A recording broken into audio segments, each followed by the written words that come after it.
Clap in 3, 2, 1. Clap. I went so early. Alex went so late. It's when you say clap, when I see it on when you do it on your screen, I clap. When Alright. you say clap, I say how hard. Clap. Cheeks. Oh, it's like being at a BBC job interview. Cue Alex. There's the intro.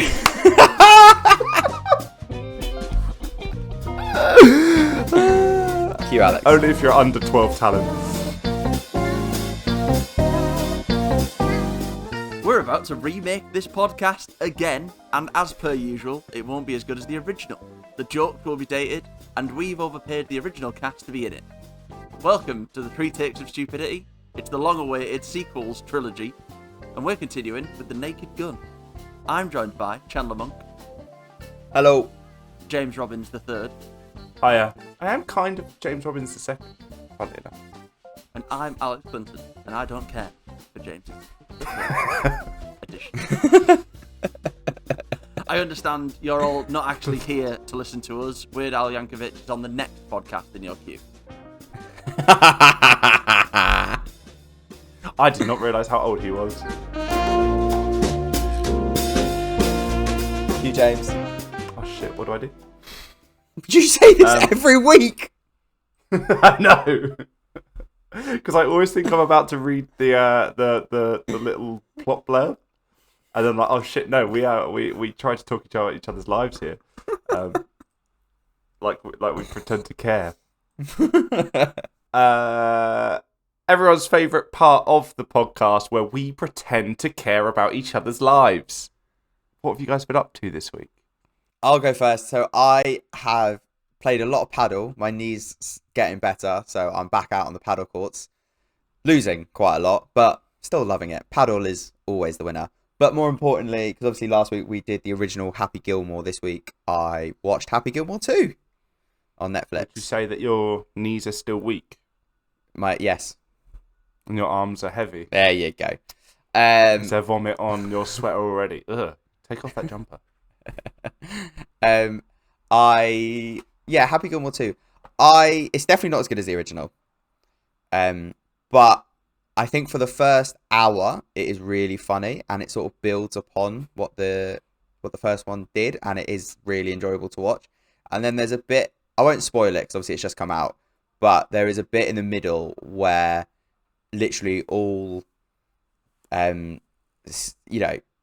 all reality just steps away from the film, and it just becomes an utter ridiculous, jump the shark moments, and the rest of the film is just silly. It's not even that good, the rest of the film, but the first hour and 10 is definitely worth watching because there are quite a few good little gags, great cameos, and good jokes in it. But other than that, you can turn it off after that moment. What level of a Netflix contract obligation is Happy Gilmore 2? I think he's just in contract with Netflix in perpetuity. Is that the right word? Like forever. Perpetuity? Yeah. Like forever. like forever. But so obviously after watching Naked Gun for this podcast, I'm gonna try and get to watch the new one maybe not before the next record, but definitely before we do the fourth take on our long-awaited comedy sequels trilogy. But Alex, what have you been doing this week? I will narrow my week down to 23 minutes, where I watched the new South Park episode, the one that is slightly based on the movie, starring everyone's favourite dictator, Saddam Hussein, and everyone's favourite Satan. It is very good. It's very It very is good. so funny. It's so I mainly funny. watched it just to see how angry Trump would be, but it's classic South Park. It's so far past parody and satire that he can't really sue, because the whole episode they're like, he's just going to sue us for $400 million. But that's because that's what they've done to Paramount, which owns Comedy Central. They also own South Park. Yeah, obviously. Yeah. That's how TV works. No, not all TV. They don't own fucking Doctor Who, do they? You, Wally. No, you know what I mean. But I really enjoyed the episode. I'm sort of annoyed that the episode got spoiled for me. Like the whole all jokes of it on social media after I had a chance to watch it, but it is brilliant. Like the AI video they did of him topless walking around the desert is so. Dick, his little dick. His little dick with googly eyes. It's brilliant. It is so brilliant. It's so in line with the film that we're doing today as well. It's just good comedy. James? What have I watched this week? Well, last time out, you started by telling us what music and what games you played. Oh yeah, I've completely I've given up on this being a what we've watched section and just been like what you done section because I haven't always watched anything. You read anything? Done is fine. Read anything nice? No. What have I done on Saturday? Read.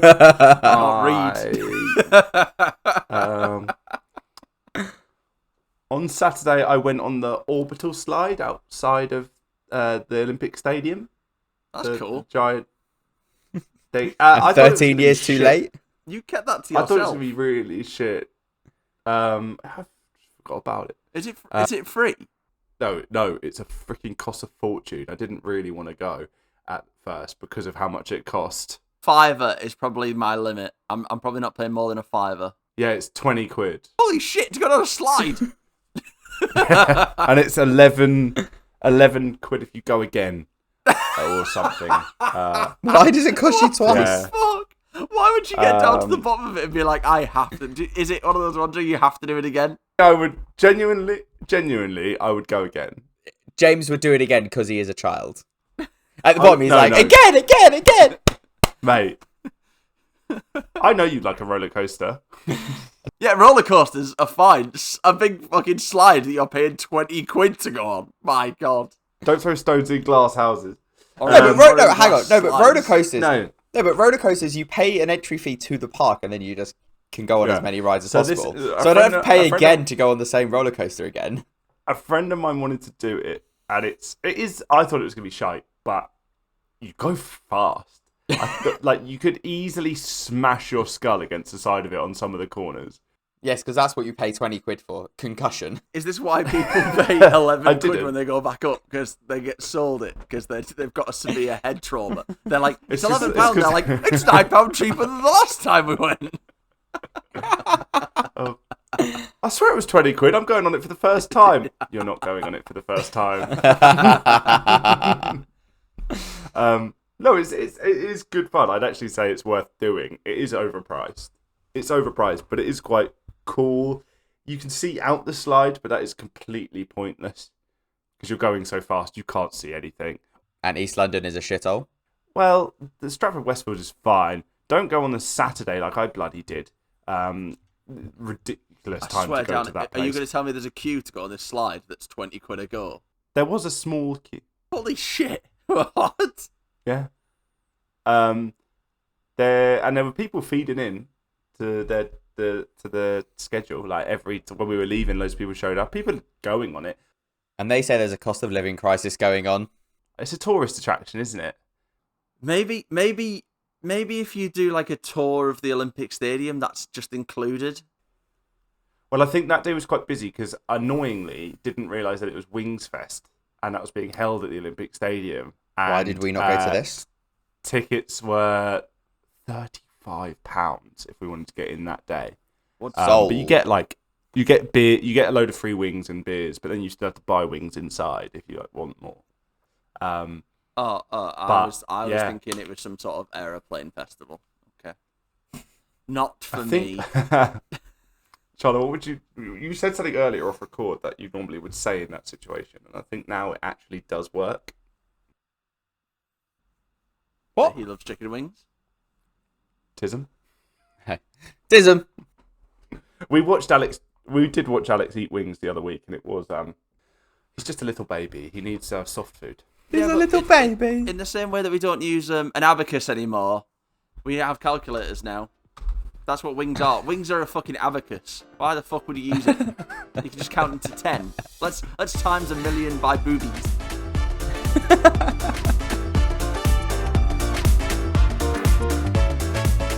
Welcome to the housekeeping, it's housekeeping time. We're all doing housekeeping, Chandler's got a rhyme. Poo. That was fun. I liked that. Can you put some music under it and make him sing over it? He's going to have to put music under it. He's also, in the post-edit, going to have to come up with a rhyme. What, Chandler, rhyme with rhyme? Can you Dime. become a music producer Anyway, and produce some music for that All right. that song? get on with it, Alex. Welcome to the housekeeping segment of the show. This should take no longer than 27 seconds. Feel free to start your timer now. It has a score on IMDb of 7.5 and on Rotten Tomatoes of a Tom meter of 84 and a pop of 88. So it's actually higher on the pop than it is on the Tom. Keep that in your notes. That's going to come in handy. It's available to watch on Netflix, Paramount Plus, and Amazon Prime, and Now. But I think you have to pay for it on Now. And anything else that we should add? There's a new one coming out on Friday, the same day that you listen to this episode. There's a new one in the cinema, so do not go watch it. Stream it illegally online. Alex, what's this film about? It's about a cop doing something. If you go on the homepage, there's a Rotten Tomatoes synopsis. That's I hope you paused. The 27 seconds is still ongoing. We still have about 3 seconds left. Don't worry, we will get through it. I just need to disable ads. I should have spoke to James about this. He loves laughing at things that are disabled. just go. Just go on the homepage of Mila though, and I put it there. You dickhead. Charles. Oh my god, yeah, this is such a James fucking explanation. Fucking hell. This is 6 lines for a movie that is just not this complicated. Yeah, I did put in the running order, like talking about the plot 10 minutes. Don't even do 10 minutes. We can sync the plot and get into gags. The film is about Frank Drebin, who has many comedic episodes as he tries to discover why O.J. Simpson was at a big heroin boat, and Vincent Ludwig, who I think is a German Colombian, maybe Peruvian, Argentinian? basically he's Argentinian, Argentine, maybe, yeah. First the Falklands, now the heroin. He's got all the drugs, and Priscilla Presley dresses in a big condom. What do we think of the film? I normally would get you to redo that whole thing, but given this movie, it's fine. Oh, sorry. Do you want me to read out all 6 lines? Fucking hell! I'm not doing that. I'm not doing that under duress. How fast can you do it? Even at my fastest pace, it would still be 17 minutes long. Anyway, turning this film on. I've never actually seen this film before. I've definitely seen Airplane, but I've never seen this before. You've never seen The Naked Gun? I'd never seen The Naked Gun before, no. Lies. But I thought you would have seen this as a fetus. I've same. definitely seen like the most famous gags from it, like them dressed up in the full body condoms. I've never seen that before. What, really? Yeah, I've seen other gags from this, but I've never seen that one. Yeah, not gonna lie, out of all of the gags in this, and you're mentioning the condom twice, that one fell absolutely flat for me. Really? I thought this was a really funny film, but I thought that was so shite. I really enjoyed it. However, I loved all the jokes. However, I did find it quite dated, unfortunately. Like I did struggle to actually get through the film a bit. I did watch this on a hangover. I'll be honest. I did watch this on a quite a bad hangover, but I did struggle to get through it. I feel like I was the complete reverse of you, probably, because I went in like, I don't really want to watch this film. I heard it was just silly and not great. But that's obviously just one review compared to a lot of people clearly online loving it. I had a lot of fun, a lot of laughs.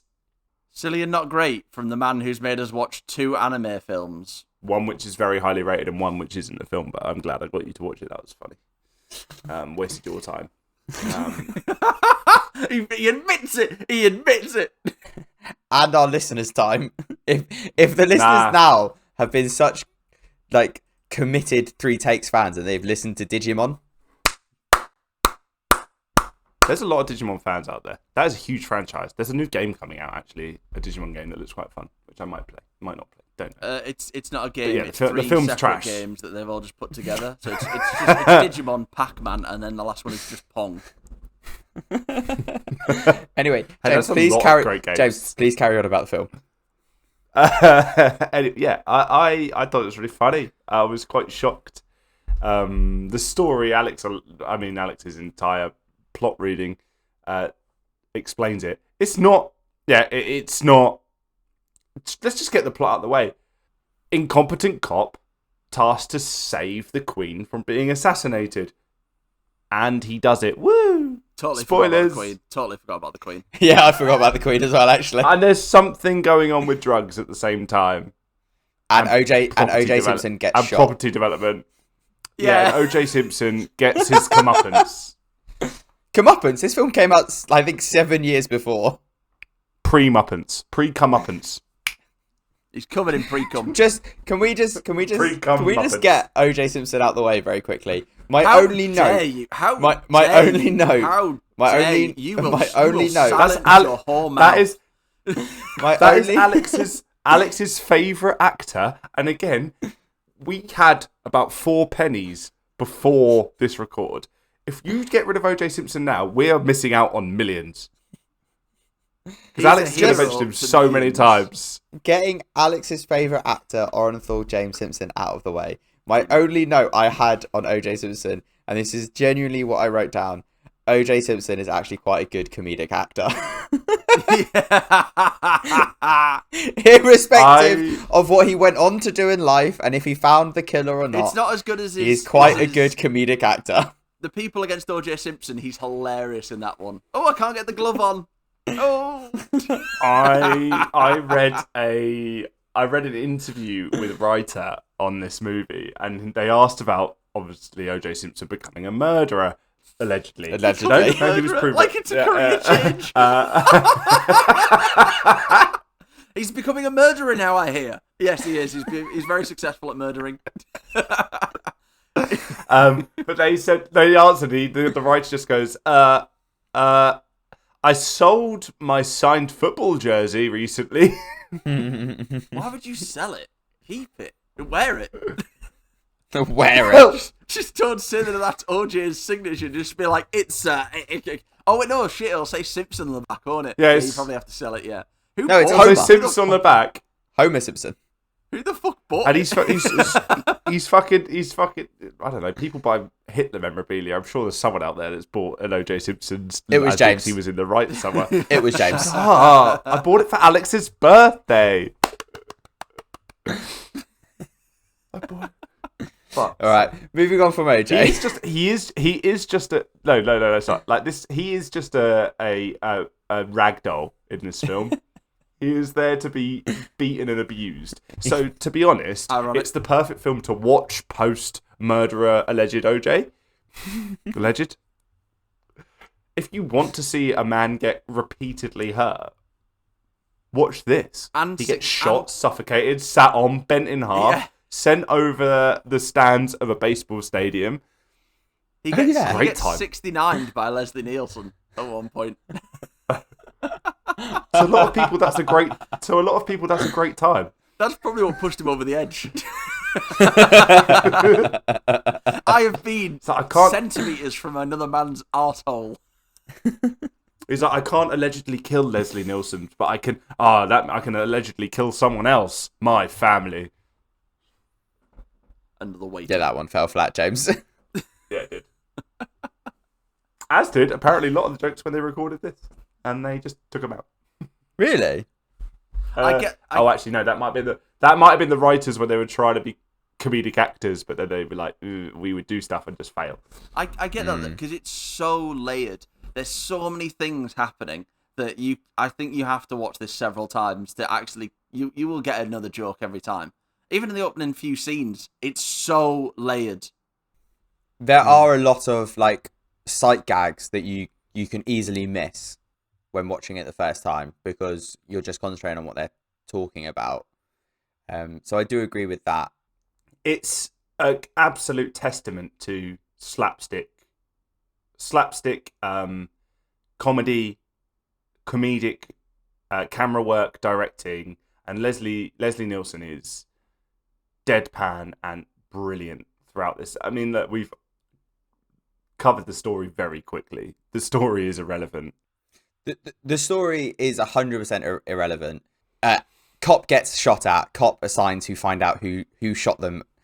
Cop gets involved in drug deal and someone trying to assassinate the Queen. Cop stops said assassination of Queen. That's all that happens. It's the plot is useless. The actual wait, hang on. The real like satirical thing of the film is a parody of like old crime noir films, right? Like the constant narration of like each thing that's happening to Leslie Nielsen's character throughout the film, and the way he's like just walking alone at night trying to think about the case. It is just a whole satirical look at noir, at action films, at movies in general, and it is good and it is well layered, and all the jokes you will get more jokes every time you watch the film. However, watching the film nearly 50 years later is a bit dated. You're giving Frank, also when you describe the plotline, you're giving Frank Drebin far too much credit. Because yes, he is aiming to do all of these things, but none of it comes off the way he wants. His incompetence is to a different level I've ever seen. Trust me, I've seen some incompetence through these own eyes, at my own hands. It's ridiculous. Things just happen for him. Yeah. His superpower is luck. Yeah. He just creates chaos and it comes off for him. Like, he saves the Queen by aiming to shoot a very James Bond-esque wrist sleeve gun. Misses, shoots a lady up in the top of the stands at the stadium, and she falls on the assassin, which is a baseball player that's been brainwashed by Ludwig, the villain. Also, whose actor, Ricardo Montalban? Most villainous face I've ever seen in my life. No one has a more villainous face. He looks like prototypical villain. Talking about him looking like a villain, he plays the Spy Kids' grandfather in Spy Kids films. Oh my god, he does. He plays Antonio Banderas' dad. Talking of Frank Drebin though, I do enjoy Leslie Nielsen's performance. It is fantastic. Just like his performance in Airplane, this one is so good. I think what makes his performance in Airplane and this amazing is the fact that before Airplane, he was a completely serious dramatic actor. And what makes it so good is that he plays every joke completely straight, and that's what does make the jokes hit more in these parody films. I think you making the point of him being a traditional dramatic actor is brilliant, because his deadpan delivery throughout the movie makes everything 5 times funnier. He's not reacting to any of the scenes he's in. He's not really even behaving that crazy when the crazy stuff is going. He's almost just boom, deadpan the whole time, and it is incredible. I think one of my favourite jokes, we'll come on to favourite gags a bit later, but one of my favourite jokes where he is just a deadpan delivery is where he's with OJ's wife. OJ's character's wife. After he's been shot, and he goes, "We won't rest until we find who did this to your husband. Now let's get lunch." I enjoyed how incompetent all the police officers are, and as Jay's right, they just things just happen. Like, they just get so lucky. But I love that I do enjoy all the comedic effect of like cops are shit, but they just get lucky. It works. But again, we're not here for the story. We don't care that they're shit. It's just what he's up to. The opening scene of him driving his car, the point of view shot, just through random places, including a girl's locker room. Yeah. Oh, the opening credits. Brilliant. That was brilliant. I want to know how they shot that. I'm assuming it's just a camera with the police, like the siren and the light on the rig. and they just drive it through and add the Foley and the sound effects afterwards. But it is so stupid, and you're going into pure dregs of intelligence with this film. In a comedic sense, it is so intelligent, but from a realistic sense, it is possibly the stupidest thing you've ever done. It is cartoon humor that didn't exist at the time. Like The Simpsons came along after this. This is The Simpsons, but live action. I would actually argue this is more South Park than The Simpsons, because it's funny we've not even touched upon it, but the opening scene of like the dictators having a roundtable meeting of how to destroy America is so South. So South Park. You can see South Park being influenced by that scene alone. I think the delivery is more Simpsons, but the content like that is very South Park, if you know what I mean. Because the delivery is all the slapstick, the randomness, the little comments at the end of something serious, and then flowing joke into joke like that, and it just being cartoonily silly is Simpsons. But yeah, the content is very South Park. Like the Queen trying to get assassinated. He destroys every leader of the Middle East at the start of the film. My favourite joke from that villain roundtable is when he gets a napkin and wipes Gorbachev's head and his birthmark comes off and he just goes, "I knew it." I love that. So that is so funny. That's a reference. That is a reference to another film, but a more serious movie. Give me 2 seconds. I would, while you look for that, I will counter that with the best joke in that sequence is Colonel Gaddafi wearing the big pin badge that says, "I lost 4 pounds this week. Ask me how."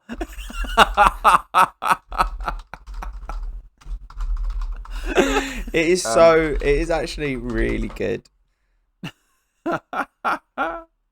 So HBO produced a documentary, and they had someone playing Gorbachev, but they didn't have the birthmark, and they were questioning why would you do that? One of their questions, why would you have Gorbachev without his birthmark? What's wrong with that? Why would you do that?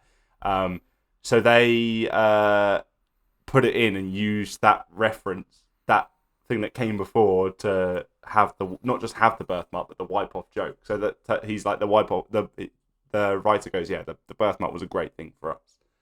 But it is that scene alone, like every time he punches a Middle Eastern leader and then just looks at the camera and just goes, "Yep, done that one. Yep, killed this one."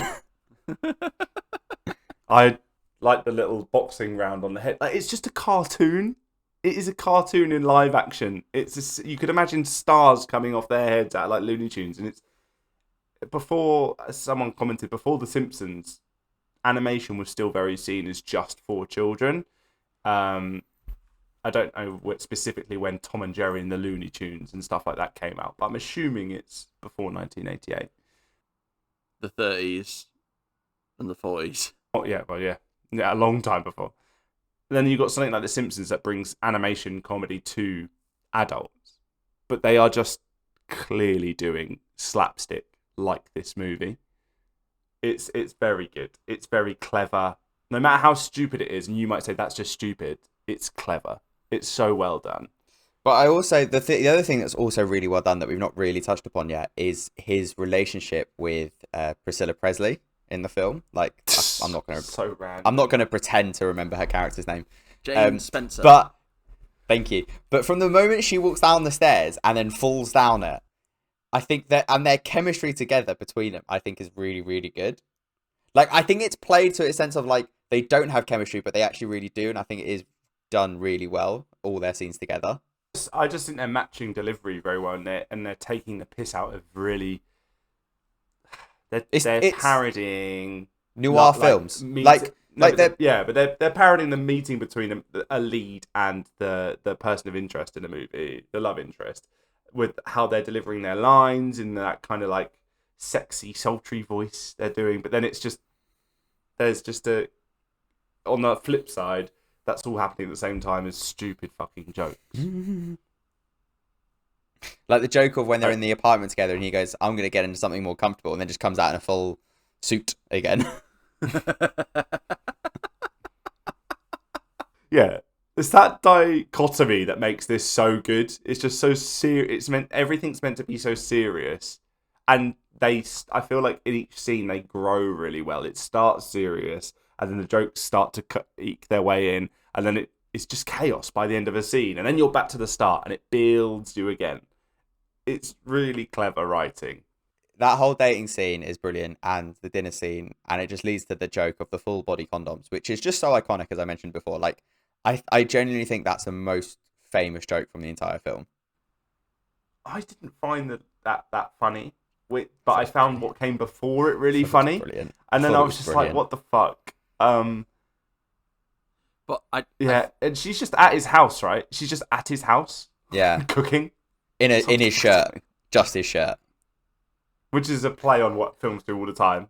And then it goes into another play on films of just like their dating montage. Like they manage to do everything in a day. Yeah. Yeah, I enjoyed that. I'm so glad I met you 24 hours ago. I think that scene does speak to me and Chandler as a viewing demographic, because when I watched it with my partner and the two condoms came out, she just looked horrified. I was sat there giggling, and she was not impressed. I imagine she was much like James, going, "This is not funny. It's not funny. Should not joke about big condoms." But I know, but I wasn't. I wasn't like, it's not funny, that shit. Like, when I was just like that. I found everything that came before it really funny, and then that was just there, and I was like, okay. But I found the line before where they're getting into it, and it's just like, I just need to tell you, I practice safe sex. Me too. I found that funnier than actually the full body condom thing. I know they had to they needed a crescendo with that line, but it just didn't quite hit for me the way I wanted. Did you think he was gonna pull a gun out of his arse or something? Or because that's what I thought was gonna happen. And that's why it got me as well, because I just wasn't expecting that. I've never seen that before. I think this is a good time to talk about our favourite jokes. Here we go. I'm so excited. Should we just go through it one of us at a time? On the cottage, the whole movie is the opening to Fairly Odd Parents. It's just random.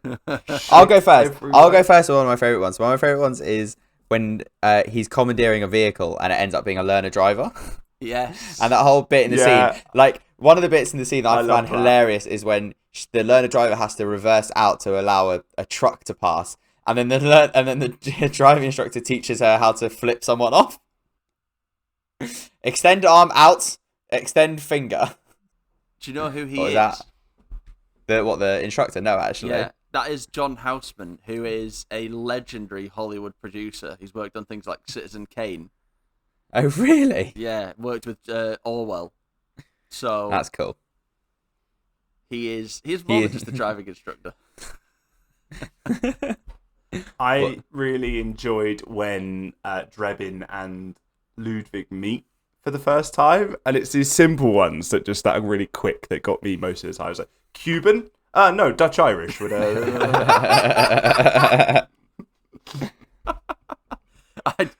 I found those funnier than some of this, like the extra silly stuff. But yeah, so good. I think the best sight gag in this whole thing is where they go to the harbour, where they found OJ's character in the water, and there's just a outline in the sea. Yeah. Oh my god, I cried at that bit. I think that's so good. I think that one is really, really good. However, I actually don't think it's the best sight gag in the film, because there's one blink and you'll miss it sight gag is in the scene when they go to see basically their version of Q, and it gives them their special things. And as they walk from one room to the other room, Drebin walks in front of the wall, he literally walks in front of the set. Yeah, and I think that was so, because it was just out of nowhere. It's just boom, walks through the wall essentially. I was like, that's good. That is blink and you'll miss it joke. While the other two just go through the door. Yeah, well, yeah, exactly. Well, the other two go through the actual door of the set. Drebin walks in front of it. The hospital with OJ Simpson, where OJ's character starts going, drugs, no, heroin, and he gets given drugs. He's like, no, heroin. And he's like, what? No, but you got to give me a few days. It's like, no, they've got the heroin. I think because we talked about it earlier, the deadpan delivery. Mr. Papschmear is here. And they just keep saying his name. Yeah, well, Mr. Papschmear. He's just upskirting a woman, and he goes, "Nice beaver." And I knew she was going to hand him a stuffed beaver. Very iconic. That is also very, very give her iconic. A text over. That is like that's so. I feel like that sort of joke has been repeated 1,000 times. It's subverting the misogyny. It's so funny. I also really enjoyed when they're talking to like the head of police, I think. The mayor. She's a mayor. And Drebin goes, you stay out of this. You don't want another thing like last year where you shot 5 people in the park. And it's like, well, if people get out a knife and try to stab someone else, I've got to shoot them as a police cop. And they were like, it was Shakespeare in the park. You killed Just 5 killed actors. 5 actors. Good ones.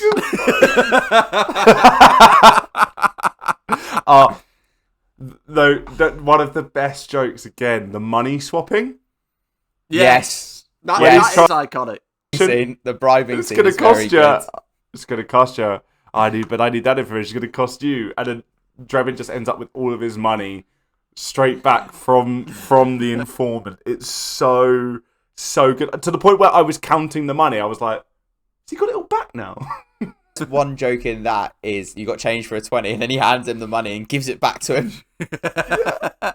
Can you spot me a 20?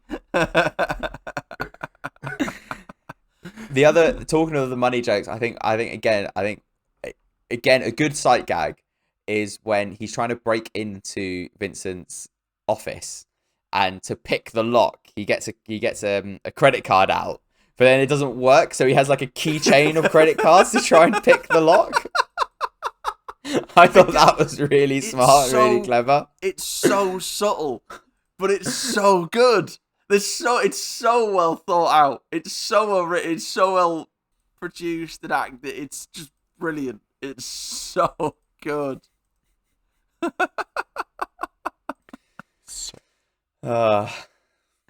I think that's a good place to end it. That little segment. Because we could be talking about this for hours. Ever. Yeah. Forever. I keep looking through my list, finding a new one. Yeah. The hanging on by the dick and the statues. The gun bra. the smiling. I just found it really funny. The statues had like uncharacteristically large dicks because the Greeks just the Greeks love the Greeks love the micro penis. And then jumps in on a woman holding the concrete penis. Sorry, yeah, we can't keep talking about this from over here. No, the base. Is this an official bat? Bang. Stupid shit.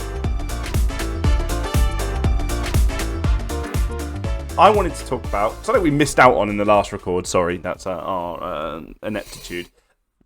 Just like Frank Drebin. We didn't talk about Happy Gilmore 2, so we will do that with the fourth take. But let's take a look at the new Naked Gun with Liam Neeson playing the son of the original Frank Drebin. So I am actually really excited for the new Naked Gun coming out. I think I've only watched the teaser trailer because I tend not to watch trailers anymore because I find in full-blown trailers they give away too much of story or jokes or whatever. I feel so I'd rather just watch a teaser and get excited by that. So yeah, the minute teaser that came out, I think sums up what the film's going to be, and it sort of does pay homage to the unreality of the original and the slapstickness. Like there's a joke in the teaser trailer of a little girl walking into a bank, and then 2 seconds later it's turned into big Liam Neeson, which I think is really, really funny. So funny. It's funny you mentioned that joke because I've just watched the more recent trailer.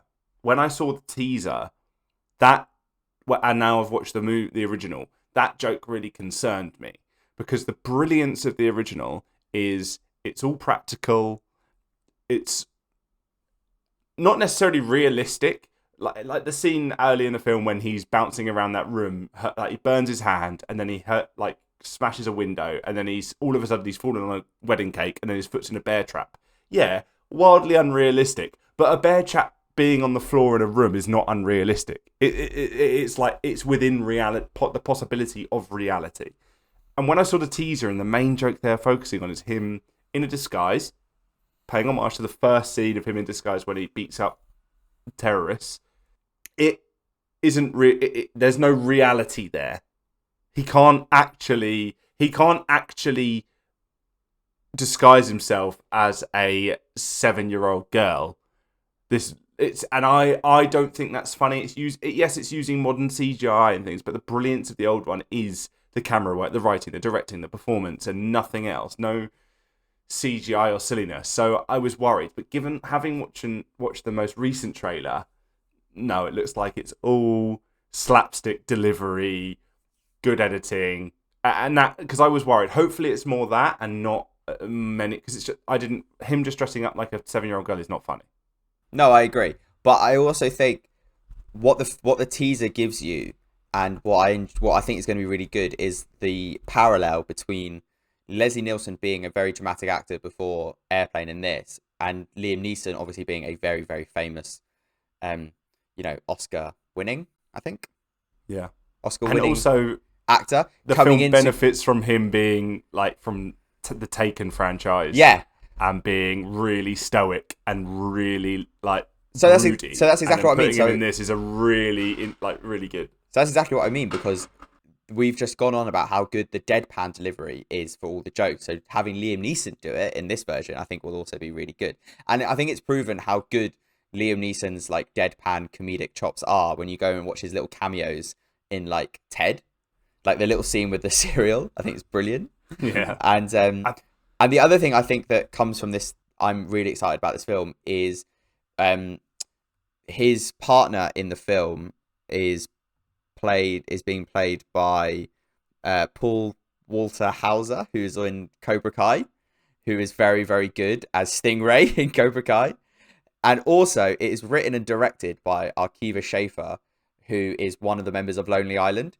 And if you go back and watch Popstar Never Stop, Never Stopping with Lonely Island and Andy Samberg, I think is one of the best parodies of musical biopics. And I think it's an amazing film. So I'm actually really excited to watch this. Funnily enough, one of the articles I read about the new Naked Gun opens up with a three-word sentence of "fuck" of Akiva Schaffer.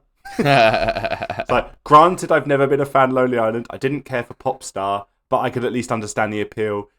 He deserves full credit for being a producer on Brigsby Bear and Palm Springs, but then he directed Chippendale Rescue Rangers, an unholy abomination void of good sense and good taste. He's committed a hate crime against source material, against Disney itself, against the very concept of cinema, and against everyone who loves any of the above. And now he's remaking another beloved 90s sequel, upcoming Naked Gun, blah, blah, blah. Well, fair enough. It sounds like they might have a little bit of an agenda. And they were disappointed with something, but the trailer, I think, makes it look pretty funny. Pretty funny. And Seth MacFarlane's involved, and Family Guy has always been funny. So am I the only one that's totally uninterested in seeing this film? Really? Yeah. That's the first time... Yesterday was the first time I've watched the original Naked Gun, and I feel like I could watch it 4 more times before I've seen everything in that film. Do it. I will. Live stream it. In a row. But then does that not... But then you saying you could easily watch this another 4 times, does that not make you excited to watch a sequel of it, essentially? No, because there isn't a single... Or at least a reimagining. There isn't a single remake of a film where I've gone, God, that was better than the original, I don't think. There probably is a really obvious one that people will be shouting, but there isn't... Depends if you mean reboot or just normal sequel, but yeah. Reboot, I mean this reboot. This is not a follow-on yeah. for sure. It's a shame, though, that David Zucker, the original director, he has pretty emphatically rejected the upcoming sequel. Oh, there you go, really? then. There you go. That is a because he's involved with Airplane as well, so that's quite a damning indictment on this film. Yeah. But that can come from a place of bitterness. Like, he doesn't want anyone to touch his masterpiece. No, because it's his. No, because I it's his. imagine. If you're touching it, he has to have given you the. I imagine his bank account's looking pretty healthy, but obviously he doesn't have to support it. It's the same with what's her name who played Snow White. Her bank account's looking pretty good, but she then came out and just stuck her boot in. The only major actor that was involved in the original was Priscilla Presley. So Priscilla? it'd be nice if she made a cat. Priscilla? And Sean Priscilla? Connery, There apparently. you go. Priscilla. It'd be nice if she made a cameo. I think in that trailer it was Weird Al making a cameo, but I can't be sure. People are hoping for that. But can I just read you this article? Sorry. Leslie Nielsen is dead. George Kennedy is dead. And O.J. Simpson took his sweet time, but he finally died. And I don't think he would have been in the remake anyway.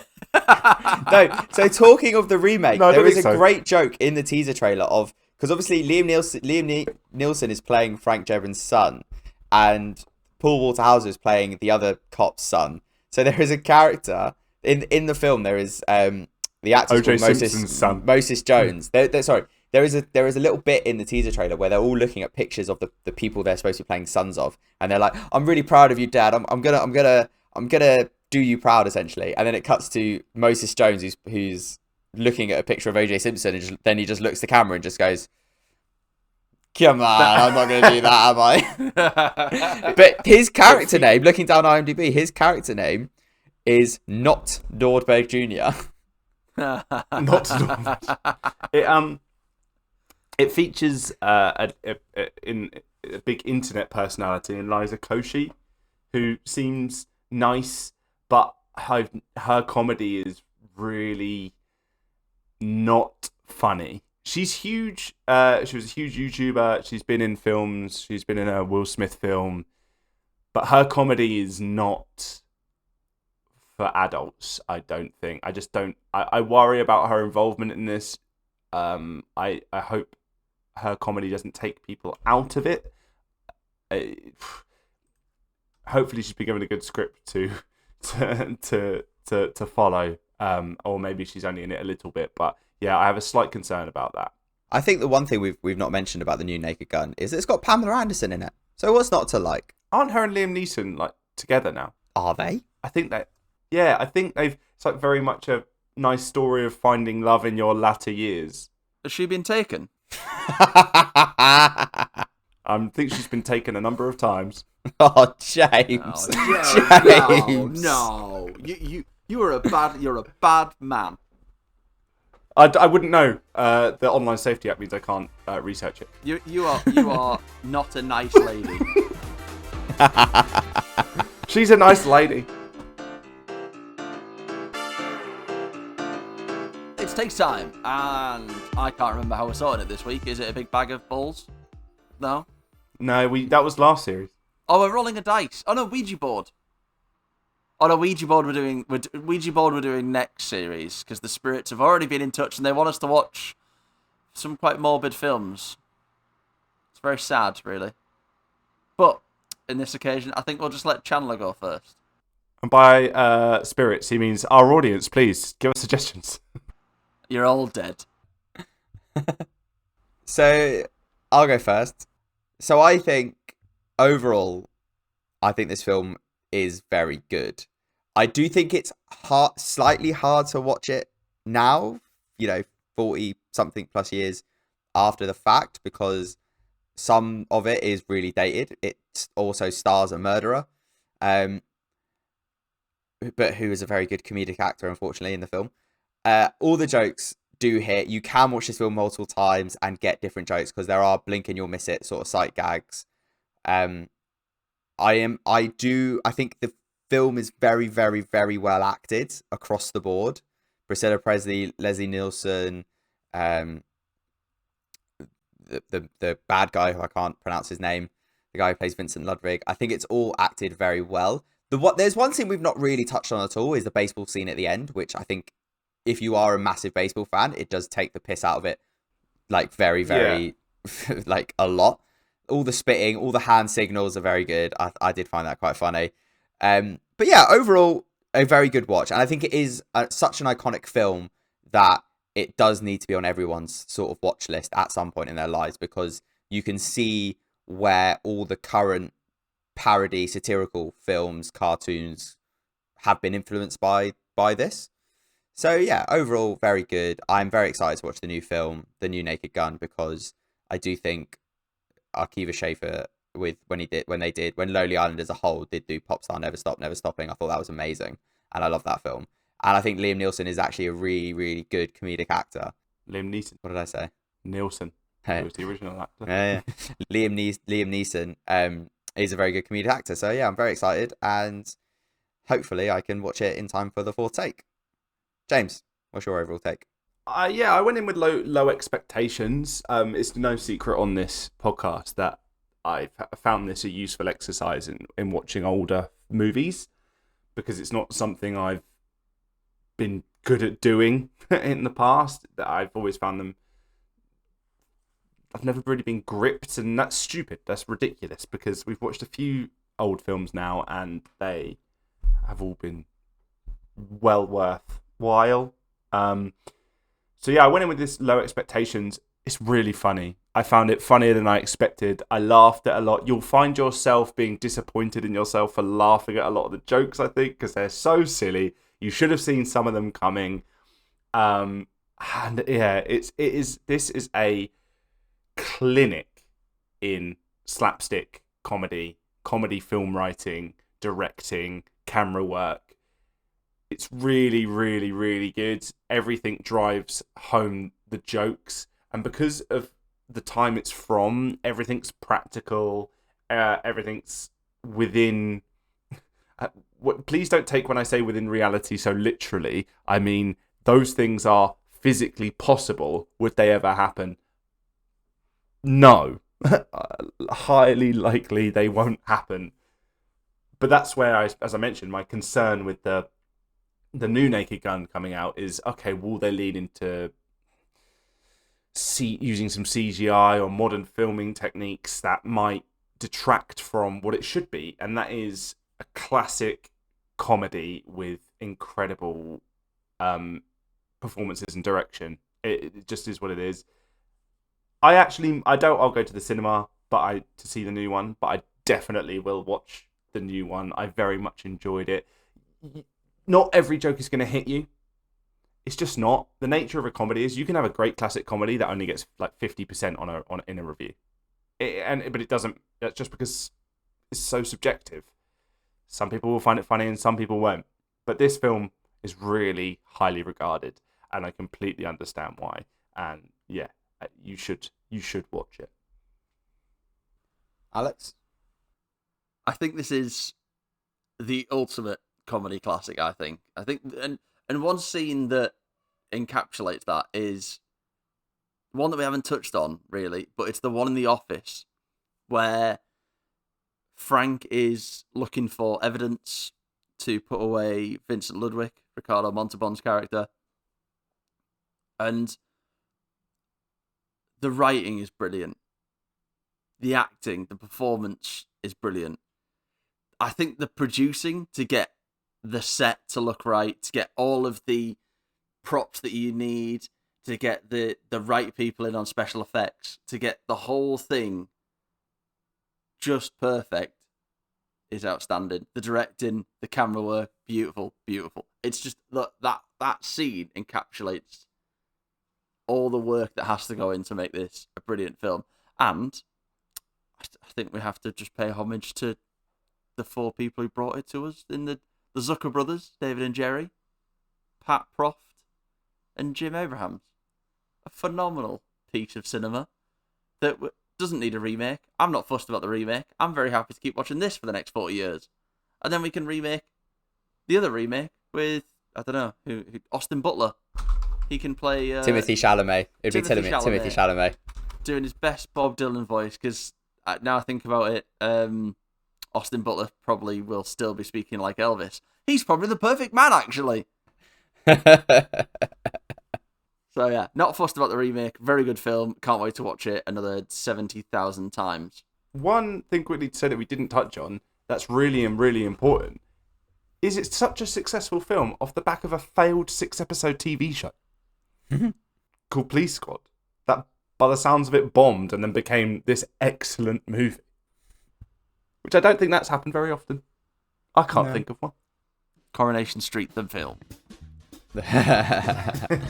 After 2,583 episodes.